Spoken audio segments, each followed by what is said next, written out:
Before I get started, I'd just like to say channel memberships are live, and for a small amount, you can help support and grow this channel. With that said, let's get right into it. The Darksaber, an enigmatic status symbol that originated with House Vizsla, created by the first known Mandalorian Jedi, Tar Vizsla. It changed hands quite a few times to successors of the Vizsla name. However, since the Clone Wars, it has been bounced around to non-Vizslas and even non-Mandalorians by means of Darth Maul, Kanan Jarrus, and Moff Gideon. Yes, I know Kanan Jarrus didn't technically wield the Darksaber or own the Darksaber, but he was in possession of it for a short period. Now it resides with our Mandalorian hero Din Djarin, the cuddly bounty hunter turned father to Grogu. The Darksaber has continued to be the symbol of leadership of the Mandalorian people for centuries. But should it continue to be that symbol, and has it really always been that symbol, of which a Mandalorian will use to rally their people behind them? Much like many of the monarchs of our own world, the crowns dissolve. A new system of government is created, and the ones that remain have nowhere near the power they held during the golden years of their monarchy. I've heard some viewers say that the Darksaber should remain viable, that it's a Mandalorian symbol and cultural thing, and that's fair to say. Don't worry, I do think those are valid arguments. However, this video is to point out reasons that the Darksaber should be destroyed.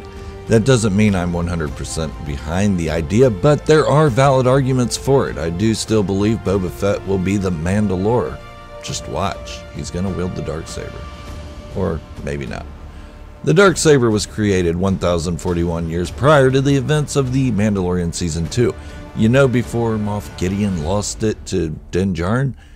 The Darksaber was created by the only Mandalorian inducted into the Jedi Order, Tar Vizsla. Well, that we know of to current date.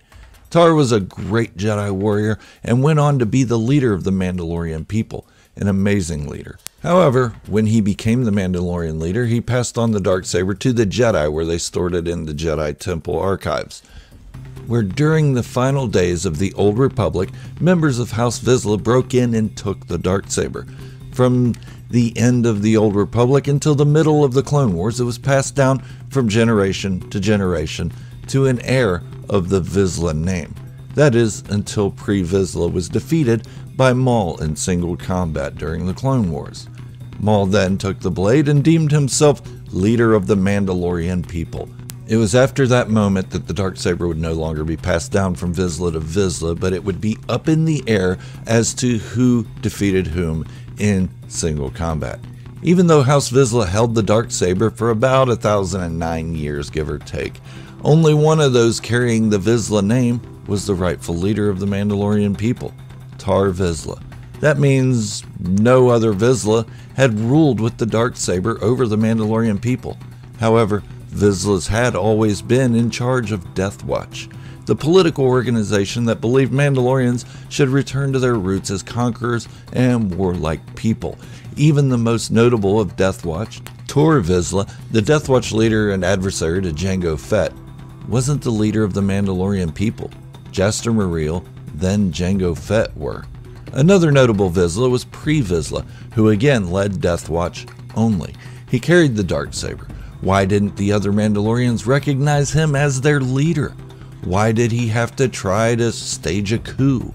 Once Pre-Vizsla was killed by Maul, Death Watch was mostly disbanded or was rebranded as Maul's Super Commandos under the umbrella of the Shadow Collective, Maul's criminal organization made up of multiple groups of the underworld criminals. Now, since Tar Vizsla, remember him, the Jedi Mandalorian who created the Darksaber, Maul had been the only one to use the Darksaber as a symbol of divine right. But like I said, it was used to lead House Vizsla and Death Watch. It's only been for the last 32 Star Wars years, it has been used as a symbol of power and authority over the entirety of the Mandalorian people. A relatively short period when you factor in the age of the weapon. But this isn't the sole reason the Darksaber could be considered obsolete. Also, as I said before, the Darksaber was created by a Jedi, the only Mandalorian Jedi in current canon that we know of. He used the weapon for good, to be a protector of peace as the Jedi were. Tar Vizsla had handed over the weapon to the Jedi when he left the Order to become the Mandalorian leader, so he didn't even use it as a symbol of his leadership to the Mandalorians. Now, it's starting to look like the divine right of the Darksaber is more made up in recent times than anything. However, since Tar Vizsla's death, House Vizsla and really all of Mandalore has had a distrust of the Jedi and all Force wielders, even waging war on them a time or two. When we get to pre-Vizsla, he tells Obi-Wan Kenobi, "This lightsaber is stolen from your Jedi temple by my ancestors during the fall of the Old Republic. Since then, many Jedi have died upon its blade. Prepare yourself to join them." The very opposite the Darksaber was created for. I mean, why would a Jedi, a good Jedi who never turned to the dark side, create a weapon to use against his own order, especially when he turned it in after no longer saw a use for it? So this means the blade was not used as it was intended for centuries. In fact, it's been killing members of the Jedi Order, the same order it was created through. Okay, let's move a couple decades into the future to the Mandalorian series for a moment. Din Djarin gained possession of the Darksaber through beating Moff Gideon in single combat, the way the Darksaber is supposed to be won. During the journey to get to the Imperial leader, Din Djarin has created a clan of two, Clan Mudhorn. In that clan is Din Djarin and little baby Grogu, or Baby Yoda if you prefer to call him that, because Grogu's just a weird name for a baby. A Force-sensitive Jedi in training before the fall of the Jedi Order, Grogu was, they developed a special bond, such a special bond that Mando encountered two others of the Order, Ahsoka Tano, who was formerly a Jedi Padawan under Anakin Skywalker's tutelage, and Luke Skywalker, a Jedi and son of Anakin Skywalker, of course, and Padawan to Yoda and Obi-Wan Kenobi, and we all know that story. Both encounters were favorable to the Mandalorian bounty hunter, with the latter even taking Grogu on, or Baby Yoda, if that's what you like to call him, as an apprentice and swearing his life to protect the 50-year-old man-toddler. What does this have to do with the Darksaber, you ask? Everything. The Mandalorian is moving in a direction that may send the wounds between Jedi and Mandalorians scurrying. With Din Djarin front and center and showing compassion for the Force-sensitive Grogu Baby Yoda man-toddler guy, and allowing his foundling to go off with a Jedi to be trained, with the Darksaber being created by a Jedi, then used as a weapon to kill Jedi by House Vizsla, the status symbol will not be favorable for the diplomacy of the two groups. It's actually a slap in the face to the Jedi Order for a Mandalorian to use it as a symbol of authority after using it to kill its members. Made by a Jedi to use for peace and protection, then taken by those wanting power and used to kill members of the very order that dedicated themselves as defenders of the peace, is ironic. To recap, Jedi aren't going to be real happy with the Darksaber around after it's killed many of its members. There we go. But is that a reason enough to destroy the blade? Why not just hand it off to the new generation of Jedi to keep safe as a relic of their order? Tried, tested, stolen from the Jedi Temple vault. Not going to work. I'd also say any Jedi that knows what the Darksaber is would not want it in their collection. I know I wouldn't want to hold on to a weapon that killed many of my friends and colleagues. Let's also not forget the fact that any rogue Mandalorian would go after the blade and kill its current owner to obtain it. I'm looking at you, Bo-Katan Kryze, or Bo-Karen if you like to be called. But is this enough to destroy the blade? Maybe, but not entirely.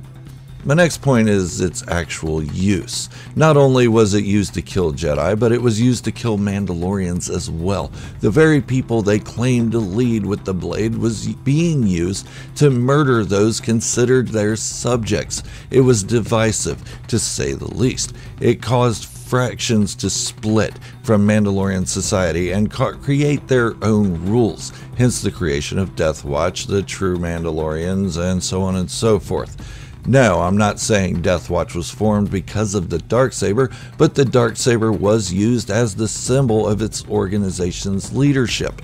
Not to mention, it was only passed down in succession to one house, House Vizsla.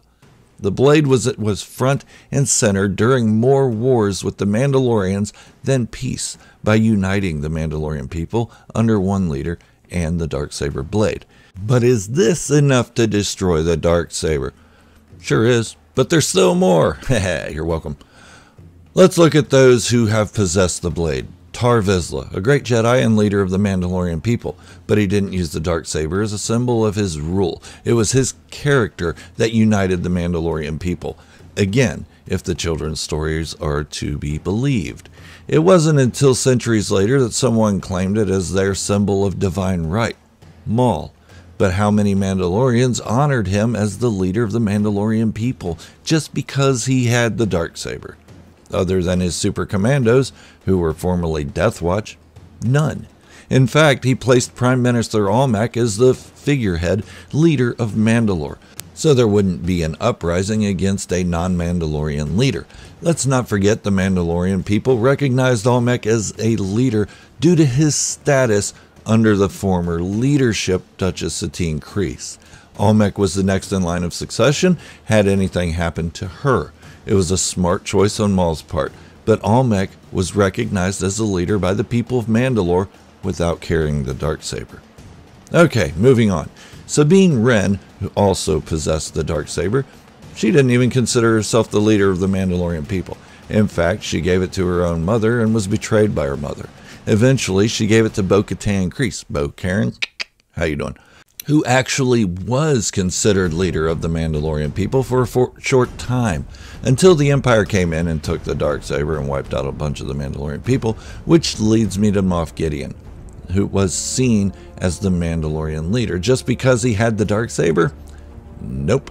In fact, Din Djarin didn't even know who Moff Gideon was. Had Gideon been the undisputed leader, Din Djarin's organization, the Children of the Watch, would have told him about it, or at least told him about the Darksaber's divine power. Din Djarin didn't even know what the Darksaber was, and he's in his 40s, well old enough to have heard the other Mandalorians discuss it, right? And that brings me to the current wielder of the Black Blade, Din Djarin. Does anyone see him as the undisputed Mandalore? Nope. In fact, he was kicked out of his own covert, the Children of the Watch, for removing his helmet.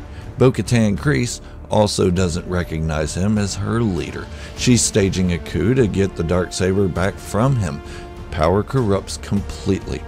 Bo-Karen? So, when you boil it down to its simplest terms, only two Mandalorians that we know of have been recognized as the divine leaders of Mandalore while holding the blade. Tar Vizsla, and some 1,000 years later, Bo-Katan Kryze. The Darksaber has never been recognized as a symbol of divine right, only by a few outside House Vizsla. So with its creation by a Jedi, then its use to kill members of the same order, the deaths of many Mandalorians by those who have wielded it, and the fact it has not been recognized by all of Mandalorian society. It has no place in existence anymore, and it seems like just the upper echelon consider it a thing. It has divided more than it has unified, and not just with the Mandalorian people, but throughout the galaxy. The Darksaber needs to be destroyed, not wielded, not seen as some status symbol. There is one Mandalorian artifact that could be seen as a symbol of divine leadership, and that's the Mask of Mandalore, but I'll get into that in another video.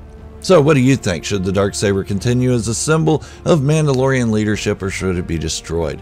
Those shouldn't be the only two options. If you have other options, let me know. Leave a comment down below. I'd love to hear from you. This is Gerald from Star Wars Fanatics signing off, wishing you all great health, happiness, and peace. Thank you all for watching, and remember, this is the way, the only way.